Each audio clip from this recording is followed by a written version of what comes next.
हाय friends, माझं नाव Tejas Dilipraw Kajale. Physics with Tejas sir या चॅनलमध्ये आपलं स्वागत आहे. काही टेक्निकल कारणामुळे आपले ऑनलाईन लेक्चर झाला नाही, त्यामुळे मी तुम्हाला हा व्हिडिओ पाठवत आहे.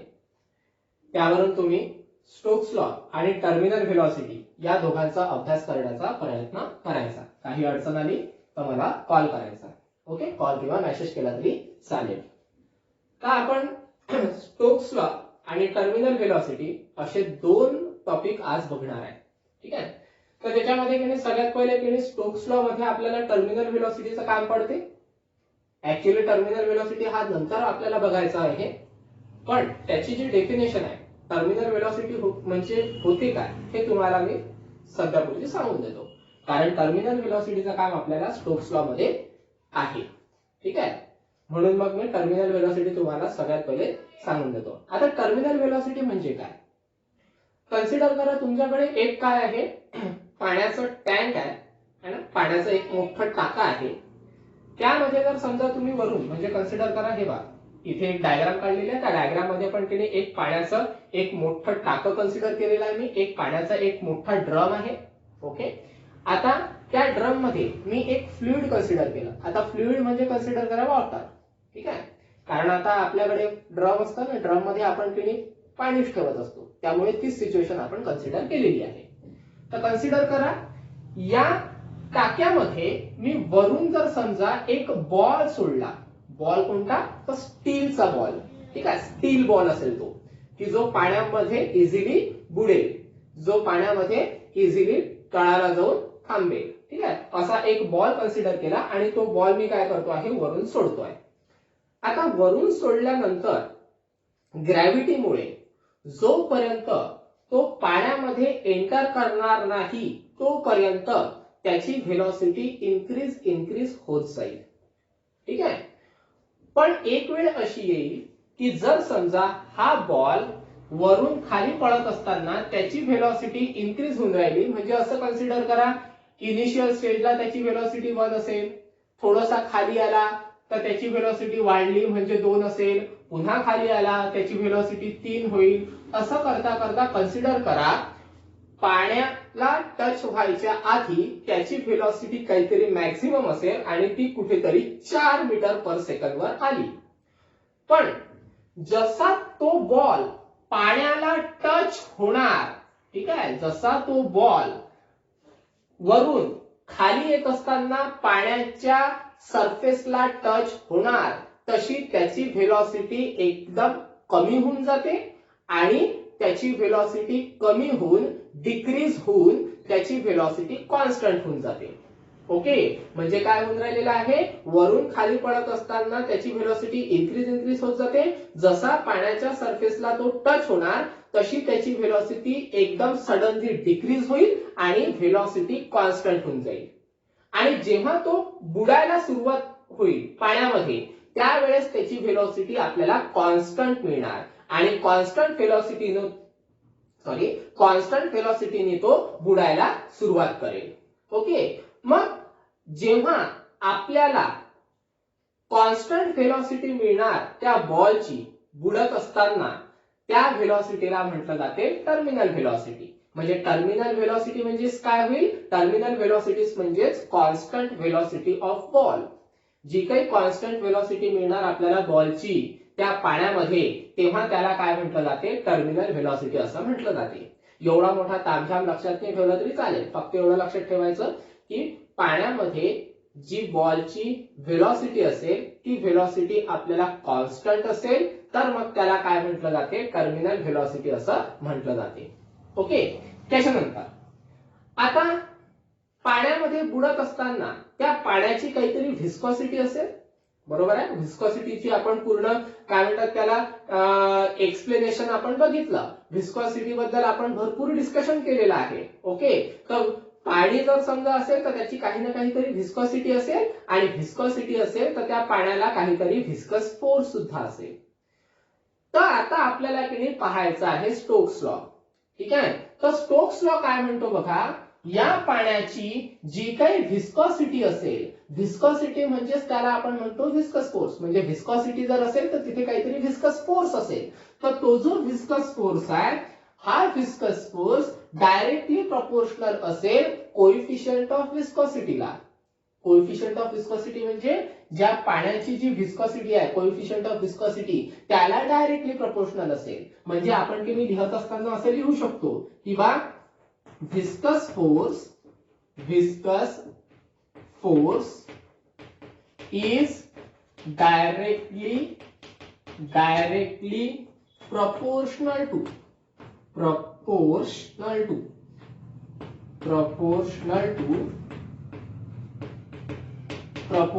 to the तीन गोष्टींना प्रपोर्शनल असतो तो. एक म्हणजे viscous force is directly proportional to the, पहिला म्हणजे कोएफिशियंट ऑफ विस्कोसिटी, म्हणजे आपण कन्सिडर करणार आहे कोएफिशियंट ऑफ विस्कोसिटी. ओके. पुन्हा दुसरा म्हणजे viscous force is directly proportional to the radius of ball. ठीक आहे, रेडियस ऑफ बॉल, कारण आपण तिने एक स्टील बॉल कन्सिडर केलेला आहे तर त्याला काही ना काहीतरी रेडियस असणार, म्हणून मग तिने viscous force is directly proportional to the radius of ball. आणि अजून तिसऱ्या गोष्टीला तो प्रोपोर्शनल असतो, म्हणजेच viscous force is directly proportional to the terminal velocity. The viscous force is directly proportional to the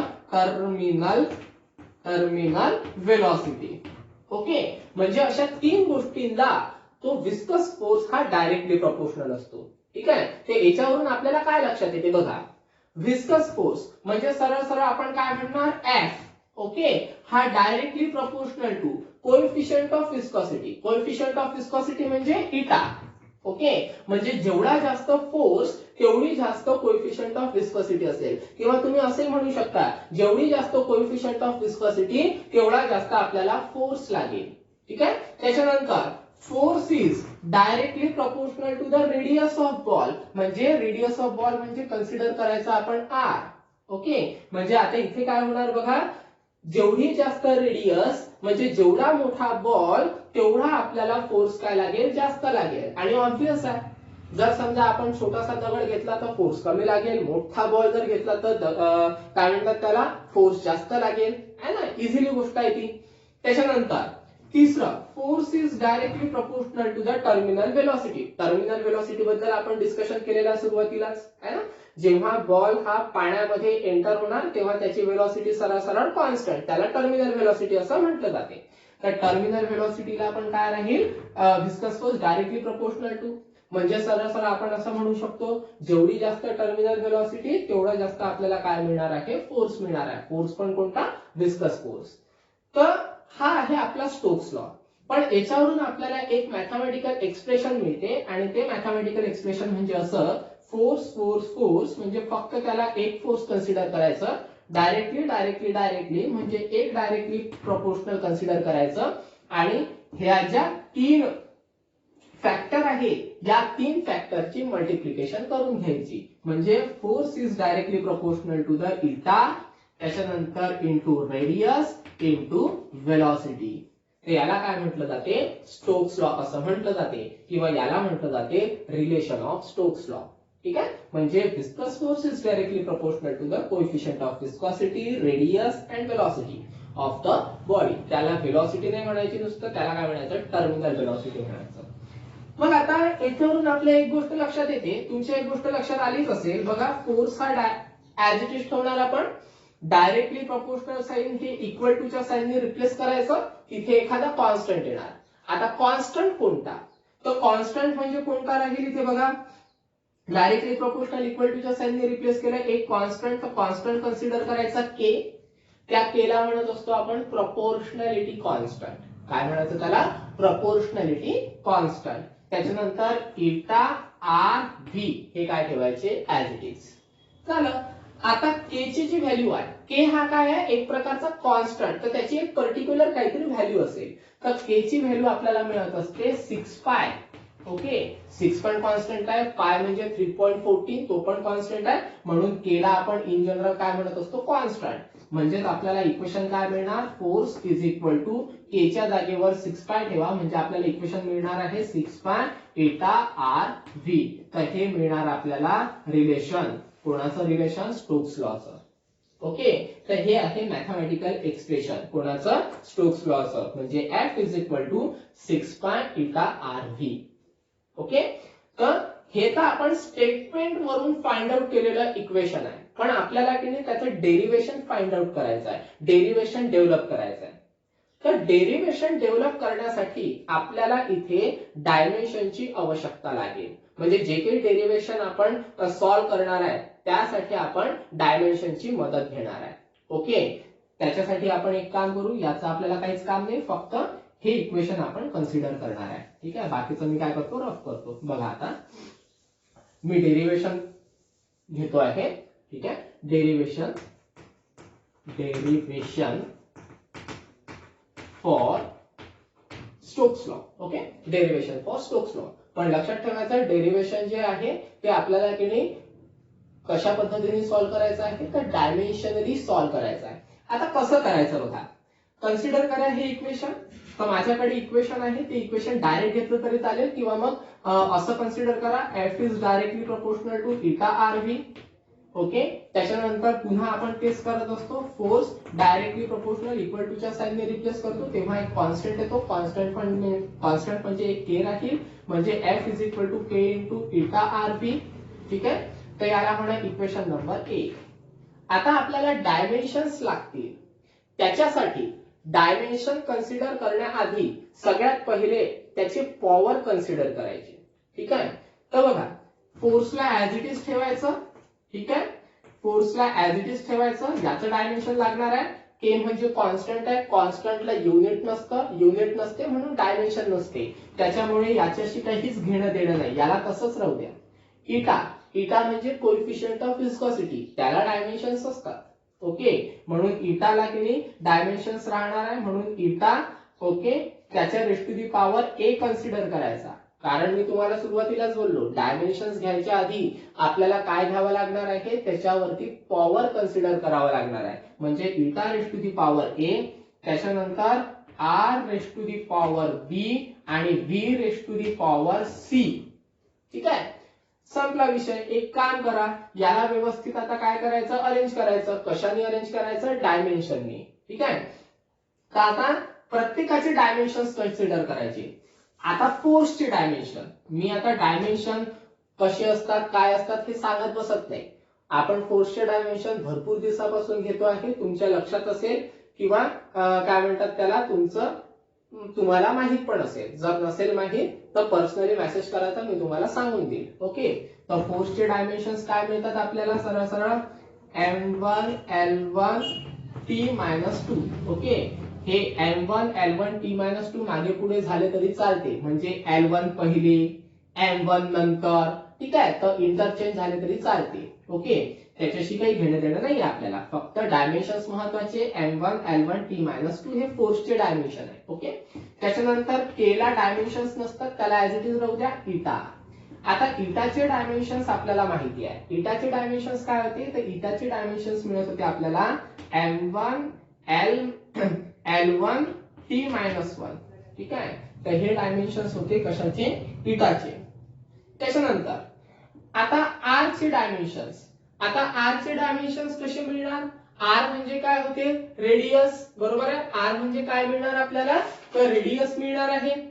रेडियसचे dimensions कसे कराल, रेडियसचे डायमेन्शन म्हणजे रेडियस कशामध्ये मोजली जाते, लेंथ मध्ये, त्याला टाइम नसतो, म्हणून रेडियसचं डायमेन्शन फक्त लेंथ म्हणून कन्सिडर करावं लागेल आपल्याला, म्हणजे एकच L1.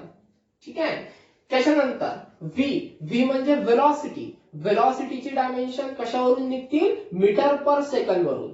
मीटर म्हणजे लेंथ, सेकंड म्हणजे टाइम, म्हणजे येईल लेंथ आणि टाइम, पण लेंथ एकच आहे म्हणून लेंथ एकच येणार आणि टाइम पण एकच आहे. ओके, पण होते कसं बघा, मीटर पर सेकंड, मीटरचं लेंथ कन्सिडर करायचं, सेकंडचं पण टाइम कन्सिडर करायचं, पण आपण की नाही असं लिहत नसतो, याला वरती जावं लागेल आहे ना, म्हणजे आपण कसं लिहिणार, L1 T1 वरती गेला तर आपल्याला असं मिळणार, L1 ऍज इट इज ठेवावं लागेल, T1 वरती गेला तर तो काय होईल, T raised to the power -1. बरोबर आहे, म्हणजे मग की नाही इथे काय घ्यावं लागेल आपल्याला, T raised to the power -1. तर हे डायमेन्शन्स निघाले आपल्या V चे. पण इटाच्या रेश टू दी पॉवर ए आहे म्हणजे त्याच्या डायमेन्शनच्या रेश टू दी पॉवर ए द्यायचा. रेडियसच्या डायमेन्शन L1 आहे तर त्याच्या डोक्यावर बी आहे तर याच्या डोक्यावर पण बी द्यायचा. व्हेलॉसिटीच्या डोक्यावर सी आहे म्हणजे व्हेलॉसिटीचे जे काही डायमेन्शन्स आहेत त्याच्या डोक्यावर सी द्यायचा. ओके, आता आपल्याला माहित आहे का ए बी सी च्या व्हॅल्यूज फाइंड आउट करायच्या. मग एबीसीच्या व्हॅल्यूज जर समजा आपल्याला फाइंड आउट करायच्या असतील तर सिम्पली तुम्हाला एक काम करावं लागेल. ते काम म्हणजे असं राहील की एबीसीच्या व्हॅल्यू तुम्हाला काढण्यासाठी पॉवर इक्वेट करावं लागेल. आता पॉवर कशी इक्वेट करायची बघा, आणि पॉवर कोणासोबत इक्वेट करायची तर लेफ्ट हँड साइड सोबत पॉवर इक्वेट करायची. ठीक आहे, पण सगळ्यात पहिले आपण व्यवस्थित अरेंजमेंट करून घेऊ by the laws of indices. म्हणजे लॉज ऑफ इंडायसेसचा वापर करून सगळ्यात पहिले ही अरेंजमेंट आपण व्यवस्थित करू. बघा काय होते तर. ठीक आहे, left hand side as it is म्हणजे M1 L1 T-2 हे ऍज इट इज. त्याच्यानंतर K पण ऍज इट इज राहणार. ओके, इथे काय होणार M1. आता लॉज ऑफ इंडायसेस मुळे A into 1 A म्हणजे काय मिळणार आपल्याला M raised to the power A. ठीक आहे, त्याच्यानंतर 1 into A पुन्हा L raised to the power A by the laws of indices. Laws of indices तुम्ही शिकले असाल. ठीक आहे ना, तुम्ही करता ना, कन्सिडर करा अशा पद्धतीने असेल x raised to the x आणि y raised to the power m असेल तर तुम्ही काय लिहिता इथे x raised to the power m y raised to the power n. Sorry y raised to the power पण काय m आहे ना बाय लॉज ऑफ इंडायसेस. तसंच करतोय 1 into A 1 into A. Okay, त्याच्यानंतर काय मिळणार आपल्याला t raised to the power -1 आहे. -1 च्या जागेवर काय ठेवावं लागेल आपल्याला -a, कारण minus sign as it is 1 into A. ठीक आहे, तर हे मिळालं आपल्याला m raised to the power a, l raised to the power a आणि t raised to the power -a झालं. त्याच्यानंतर इथे तसंच 1 into b फक्त म्हणजे l raised to the power b मिळणार. आणि इथे पण कसं 1 into c म्हणजे l raised to the power c आणि 1 into c म्हणजे t raised to the power -c. ठीक आहे, आता पुन्हा लॉज ऑफ इंडायसेस लावावं लागेल. कसं बघा, हे पहा, हे तर term as it is M1 L1 T-2 हे ऍज इट इज ठेवायचं. K त्याला काहीच नाही ते ऍज इट इज राहू द्या. ठीक आहे, आता बघा इथे M एकच आहे, इथे पण M नाही आहे, इथे पण M नाही आहे म्हणजे M एकच, तर M एकच राहील MA. त्याच्यानंतर इथे L आहे, इथे L आहे, इथे पण L आहे ना, म्हणजे एकच L कन्सिडर करायचा. ओके, त्याच्यानंतर बघा LA, त्याच्यानंतर इथे पण L आहे म्हणजे LB आणि इथे पण L आहे म्हणजे LC. ओके, तर अशा पद्धतीने आपल्याला काय मिळणार आहे इथे LA LB LC. येऊन राहिलं लक्षात. त्याच्यानंतर आता होते काय बघा. ठीक आहे, एक गोष्ट लक्षात ठेवायची, इटामध्ये इथे काय मिळणार आपल्याला मायनस मिळणार आहे. ठीक आहे, का मायनस साइन घेऊन घ्यायचं. ठीक आहे, इटाच्या याच्यामध्ये बघा लागेल तर तुम्ही तुमच्या नोटबुक मध्ये रेफर करू शकता. इथे मायनस साइन द्यायचा राहिला होता. ठीक आहे, l raised to the power -1 आहे. ठीक आहे, म्हणून आपल्याला काय घ्यावं लागेल -1 इथे -1. ठीक आहे, ते एवढं गोष्ट लक्षात ठेवायची. म्हणजे आपलं इक्वेशन काय येणार बघा, l ऍज इट इज ठेवला आपण, minus sign as it is 1 into A. Okay, बाकीचं करेक्ट आहे, फक्त मायनस द्यायचं राहिलं होतं. झालं मग आता L संपलं. आता कोण आहे T, तर T किती आहे आपल्याकडे T -A. ओके, इथे T नाहीच आहे, सरळ सरळ इथे T आहे म्हणजे T raised to the power -C.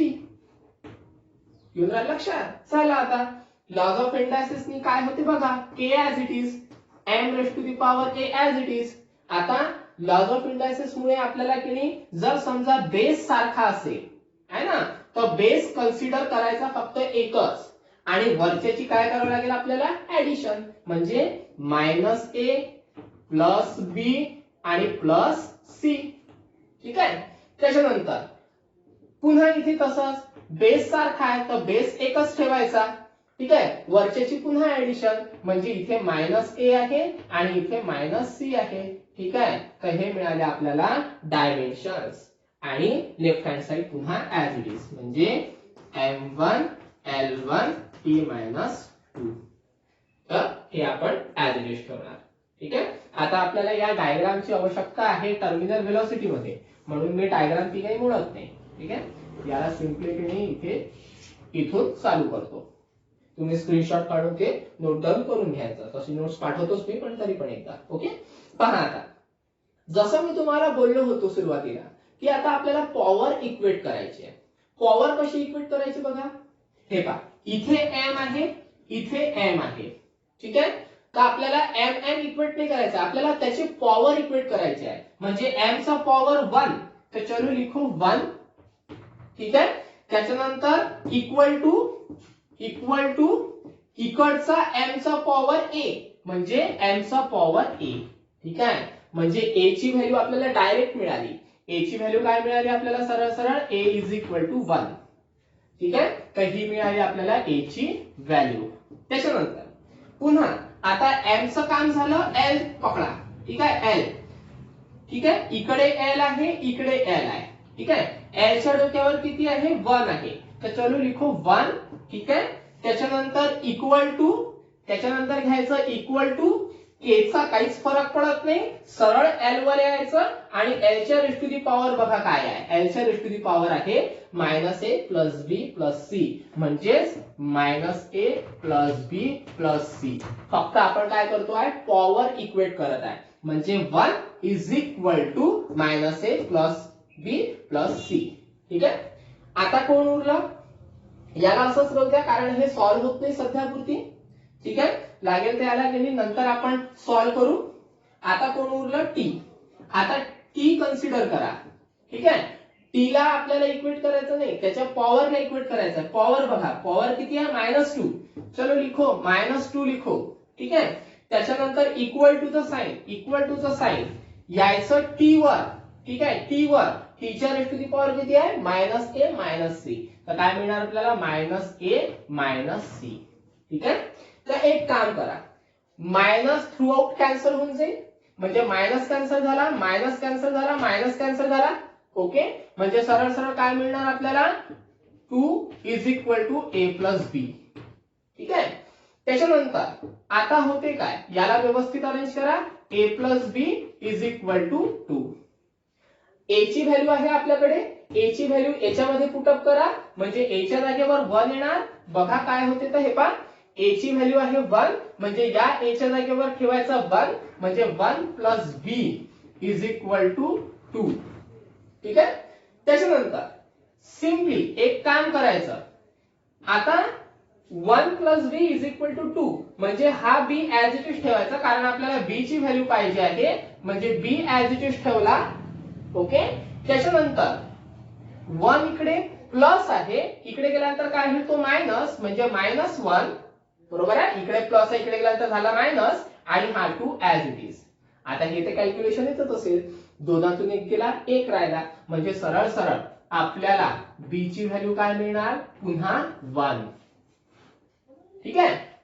आता a ची व्हॅल्यू 1, b ची व्हॅल्यू 1, दोन्ही व्हॅल्यूज उचलायच्या, या इक्वेशन मध्ये पुटअप करायच्या. काय येते पहा आता. ठीक आहे. पहा, धिस एम्प्लाइज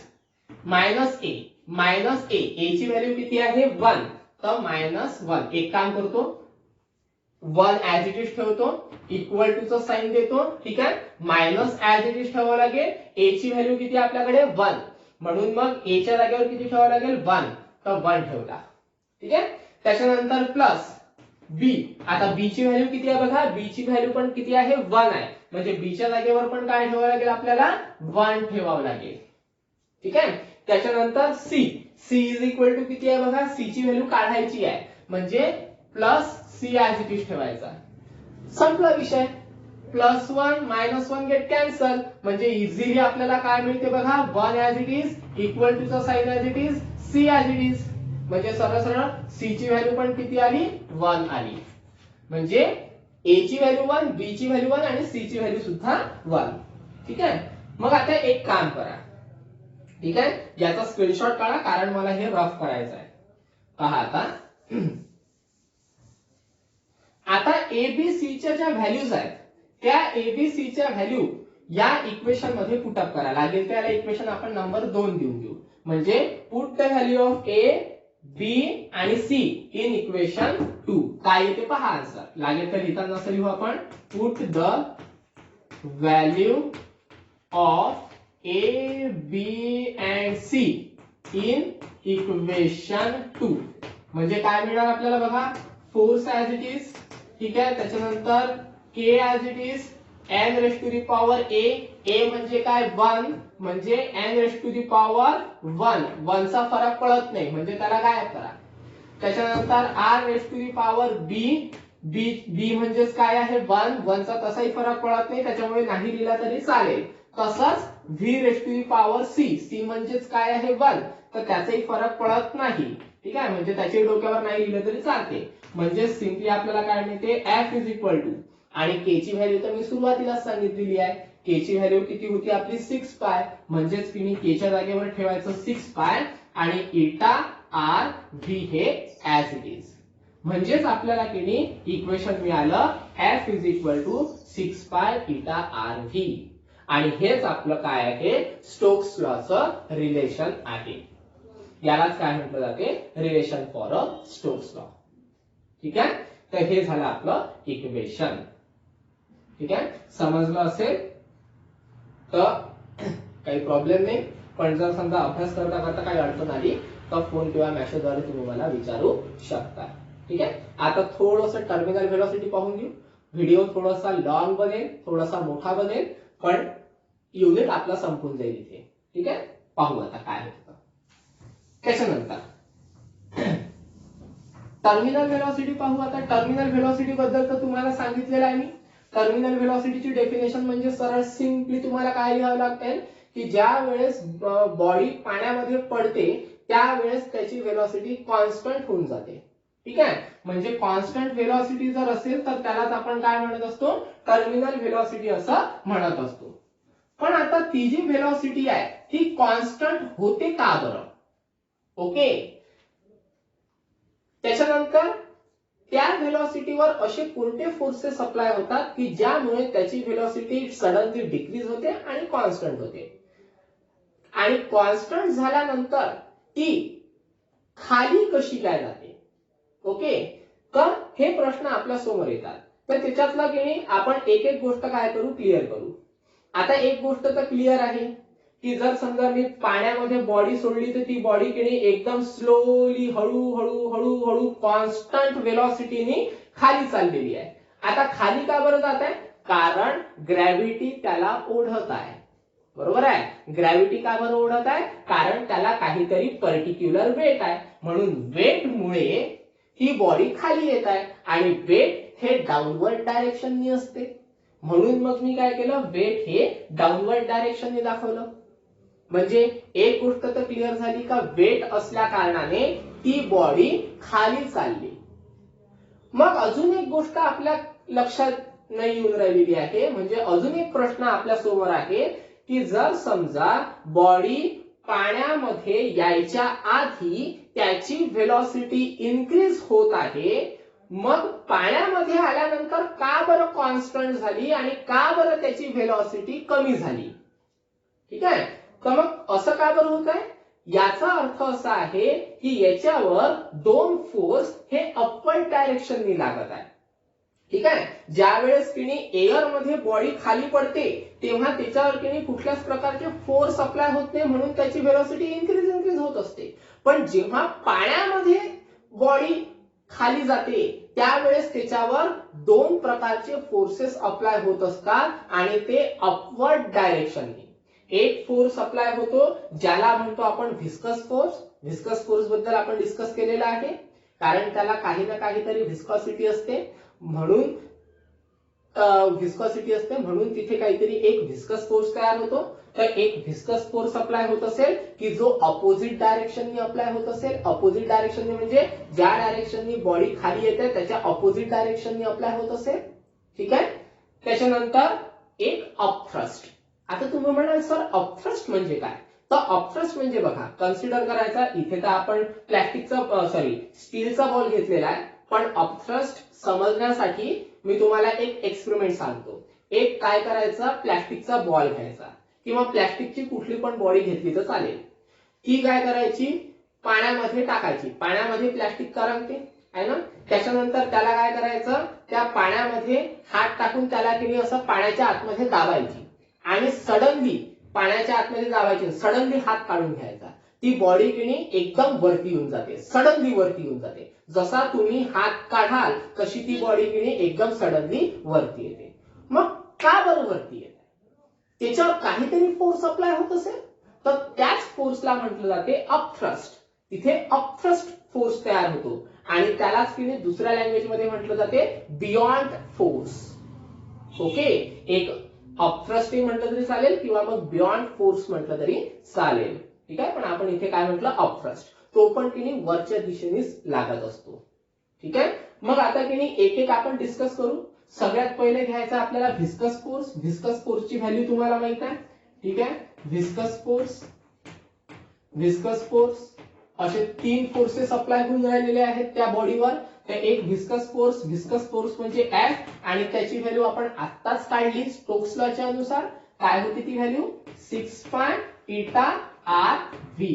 ठीक आहे, त्याच्यानंतर सेकंड काय आहे आपल्याकडे, अपथ्रस्ट. आता अपथ्रस्ट म्हणजे काय, तर अपथ्रस्ट सांगितलेलं आहे तुम्हाला आहे ना. जर समजा पाण्यामध्ये प्लॅस्टिकची बॉडी जर समजा मी दाबली, सडनली हात जर रिमूव्ह केला तर ती एकदम सटकन वरती येते आहे ना, म्हणजेच त्याला आपण काय म्हणतो, अपथ्रस्ट.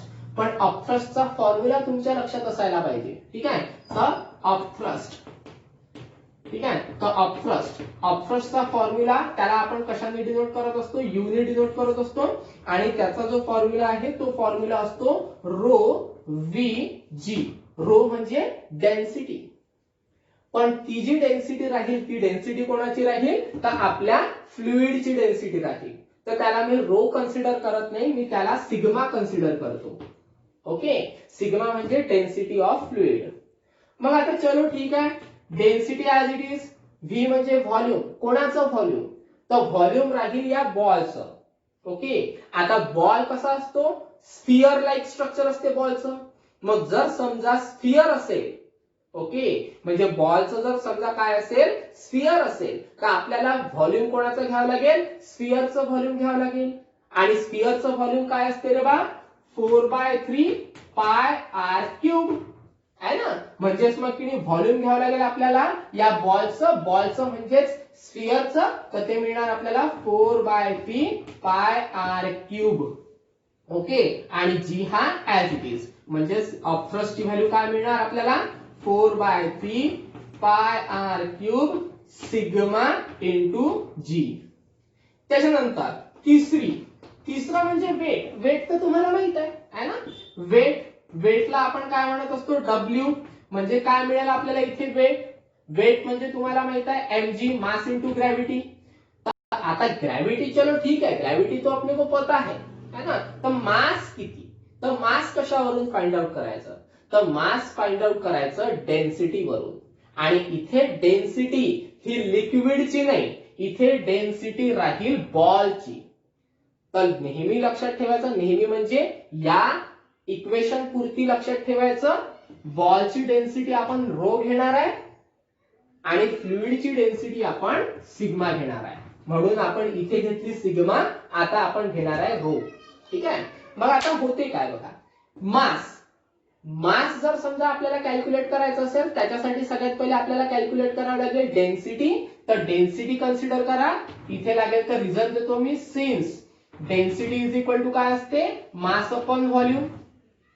पण आपल्याला मास फाइंड आउट करायचा आहे, म्हणून एक काम करायचं, व्हॉल्यूम इकडे डिवायडेडला आहे, इकडे आल्यानंतर काय होईल तो मल्टिप्लायला. कोणाला मल्टिप्लायला, रो ला. तर रो ऍज इट इज ठेवतो, व्हॉल्यूम इकडे डिवायडेडला, इकडे आल्यानंतर तो मल्टिप्लायला चालला जाईल. त्याच्यानंतर इज इक्वल टू चं साइन आणि हे मिळेल आपल्याला मास.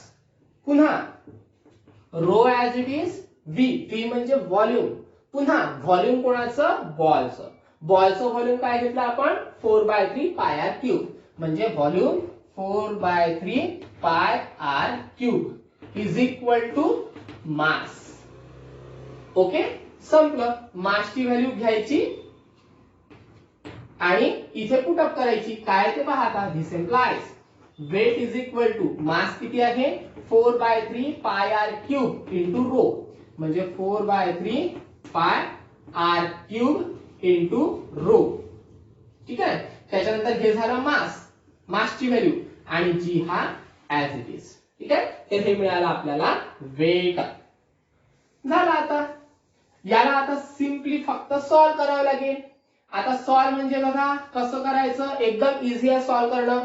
3-4 स्टेप मध्ये आन्सर येते. पहा, व्हिस्कस फोर्स हाई अपवर्ड डायरेक्शननी होता म्हणून त्याला घ्यायचं पॉझिटिव्ह.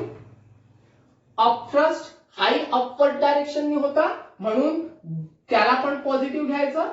ठीक आहे. पॉझिटिव्ह म्हणजे का बरं पॉझिटिव्ह, कारण हे दोघेही जण अपवर्ड डायरेक्शननी आहे. हाई अपवर्ड डायरेक्शननी आहे, हाई अपवर्ड डायरेक्शननी आहे, म्हणजे दोघे एकाच डायरेक्शननी आहे. एकाच डायरेक्शननी असेल तर पॉझिटिव्ह. त्याच्यानंतर आता जे वेट होतं ते वेट होतं डाऊनवर्ड डायरेक्शननी आहे ना. मी अशी डायग्राम काढली होती. वरती होता तुमचा अपथ्रस्ट आणि इथे होता काहीतरी तुमचा व्हिस्कस फोर्स आणि वेट होतं डाऊनवर्ड डायरेक्शननी. म्हणजे दोघं जण अपवर्ड आहे, एक डाऊनवर्ड आहे, म्हणजे वेट ऑपोजिट डायरेक्शनला आहे. ऑपोजिट डायरेक्शनला असेल तर मायनस साइन घ्यायचं. Minus sign weight is equal to 0. Solve करा. सॉल्व्ह म्हटलं म्हणजे लय मोठा तीर आहे का नाही. हे पहा, फोर्स ऍज इट इज ठेवायचा, त्याच्यानंतर plus upthrust as it is ठेवायचं, मायनस डब्ल्यू इकडे आल्यानंतर काय होईल तो प्लस डब्ल्यू, म्हणजे इज इक्वल टू काय मिळणार आपल्याला प्लस डब्ल्यू. ठीक आहे. संपलं. ज्या व्हॅल्यूज आहेत त्या व्हॅल्यू पुटअप करा, कॅल्क्युलेट करा. फोर्स किती आहे 6 pi eta R V, 6 pi eta R V plus upthrust. Upthrust किती आहे 4/3 पाय आर क्यूब सिग्मा जी. ठीक आहे. म्हणजे 4/3 पाय आर क्यूब सिग्मा जी. त्याच्यानंतर वेट किती आहे 4/3 पाय आर क्यूब रो जी. ठीक आहे. तर 4/3 पाय आर क्यूब रो जी.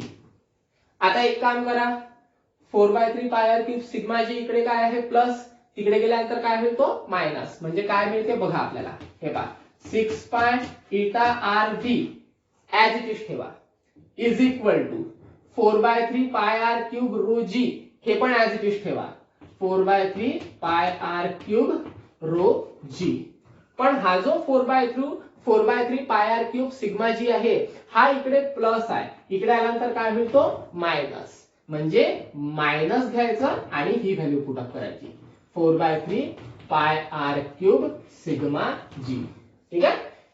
त्याच्यानंतर पुन्हा तेच 6 pi eta R V as it is. आता इथे पण 4/3 पाय आर क्यूब जी आहे आणि इथे पण 4/3 पाय आर क्यूब जी आहे. म्हणजे 4/3 पाय आर क्यूब जी आणि 4/3 पाय आर क्यूब जी गेट कॉमन. म्हणजे काय मिळणार आपल्याला 4/3 पाय आर क्यूब रो जी, सॉरी रो ने जी फक्त, हे कॉमन काढलं. उरलं काय 4/3 पाय आर क्यूब जी कॉमन काढला.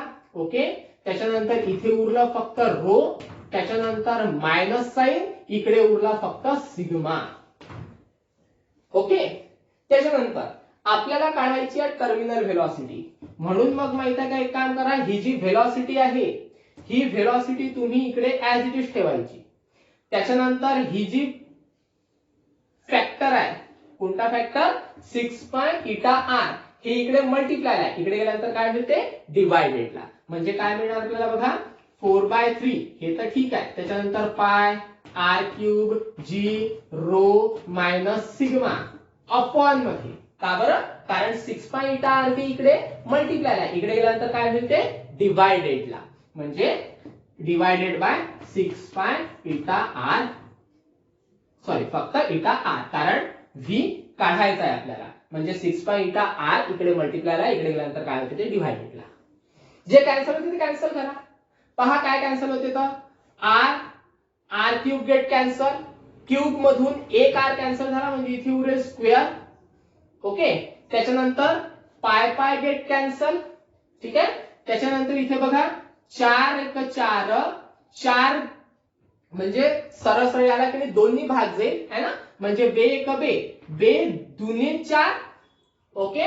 आणि बे 3 6. जरा लक्षात कसं केलं आपण, बे दुने 4 आणि बे 3 6. ओके. म्हणजे काय मिळेल आपल्याला बघा equation v is equal to हा 2 उरला, त्याच्यानंतर अपॉन मध्ये 3 त्रिक 9, ओके, कारण 6 ला कॅन्सल केला तर तिथे 3 उरला, म्हणजे 3 त्रिक 9, पाय कॅन्सल झाला, r च्या डोक्यावर स्क्वेअर आहे म्हणजे r स्क्वेअर, त्याच्यानंतर g ऍज इट इज आहे आणि ही पूर्ण ब्रॅकेट ऍज इट इज म्हणजे sigma minus rho, sorry rho minus sigma, okay, आणि अपॉन मध्ये काय उरलं बघा, हे पहा 3 त्रिक 9 झाले, 6 कॅन्सल झाला, पाय कॅन्सल झाला, फक्त उरला काय इटा, तर इटा लिहून टाकायचा आणि आर पण कॅन्सल झाला. तर this is our required terminal velocity. ठीक आहे, तर ही आपली लास्ट व्हेलॉसिटी आहे आणि this is our final answer. ठीक आहे, तर अशा पद्धतीने आपण टर्मिनल व्हेलॉसिटी काय केली, फाइंड आउट केली. करून बघा, नाही समजलं तर मला फोन किंवा मेसेज करायचा. ठीक आहे, मी तुम्हाला नोट्स पाठवतो आहे, वाचून बघा, नाही समजलं तर विचारा. इथे तुमचा हा युनिट संपला. उद्यापासून नेक्स्ट युनिट. ठीक आहे, व्हिडिओ पहा, समजलं असेल तर काही प्रॉब्लेम नाही, नसेल समजलं तर कॉल करा, मेसेज करा, तुमच्या डाऊट क्लिअर होऊन जातील. ठीक आहे, स्टॉप करतोय. थँक्यू.